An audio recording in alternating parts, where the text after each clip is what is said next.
ব্যাপক আলোড়ন তুলেছে চীনের নতুন অ্যাপ আর ইউ ডেড। একাকিত্বের জীবন বেছে নেওয়া মানুষদের জরুরি প্রয়োজনে সহায়তার জন্য তৈরি করা হয়েছে ব্যতিক্রমী অ্যাপটি। এতে সেট করতে হবে একটি ইমার্জেন্সি কন্ট্যাক্ট। টানা 48 ঘন্টা অ্যাপটিতে ব্যবহারকারীরা প্রবেশ না করলে স্বয়ংক্রিয়ভাবে বার্তা পৌঁছে যাবে যোগাযোগের ওই ঠিকানায়। ফলে নির্জন ঘরে কেউ মারা গেলে কিংবা বিপদে পড়লে সহজেই টের পাওয়া যাবে। এরই মধ্যে এই অ্যাপ ডাউনলোডের হিড়িক পড়েছে।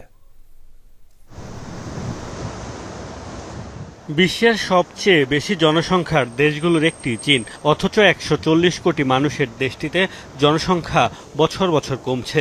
উদ্বেগজনক হারে বিয়ে ও সন্তান জন্মদানে আগ্রহ হারাচ্ছে চীনারা। ফলে লাফিয়ে লাফিয়ে বাড়ছে একাকী জীবন কাটানো মানুষের সংখ্যা। পরিসংখ্যান বলছে দেশটিতে একাই বসবাস করে এমন মানুষ প্রায় 20 কোটি, যা মোট পরিবারের 30%। এ পরিস্থিতিতে অসুস্থ হয়ে ঘরে পড়ে থেকে মৃত্যু হয়েছে এমন ঘটনা বিরল নয়। এমনকি মৃত্যুর পর ঘরের মধ্যে দিনের পর দিন মরদেহ পড়ে থাকার ঘটনাও ঘটছে অহরহ। নির্জন জীবন যাপন করা মানুষ অস্বাভাবিক পরিস্থিতিতে পড়লে কিংবা তাদের মৃত্যু হলে যেন ভয়াবহ পরিণতি না হয় সে লক্ষ্যে সিলেমা বা আর ইউ ডেড নামের ব্যতিক্রমী এক অ্যাপ এনেছে চীনের একদল তরুণ উদ্যোক্তা। ডাউনলোডের পর এতে যুক্ত করতে হবে একটি ইমার্জেন্সি কন্ট্যাক্ট। প্রতিদিন অন্তত একবার এতে প্রবেশ করে নিজের উপস্থিতি জানান দিতে হবে। টানা 48 ঘন্টা অ্যাপে প্রবেশ না করলে স্বয়ংক্রিয়ভাবে বার্তা চলে যাবে ইমার্জেন্সি কন্ট্যাক্টে।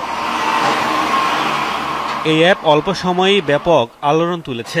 এটি ডাউনলোডের জন্য মানুষ হুমড়ি খেয়ে পড়ছে, যা সামাজিক মাধ্যমেও এখন ভাইরাল। চীনের গণ্ডি ছাড়িয়ে বিভিন্ন দেশেও জনপ্রিয়তা পাওয়ায় এখন সাবস্ক্রিপশন ফি চালু করেছে নির্মাতারা। নাম বদলে রাখা হয়েছে ডেমুমু।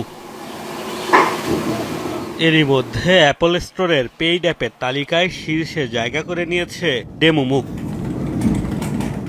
মোস্তফা মাহমুদ, যমুনা নিউজ।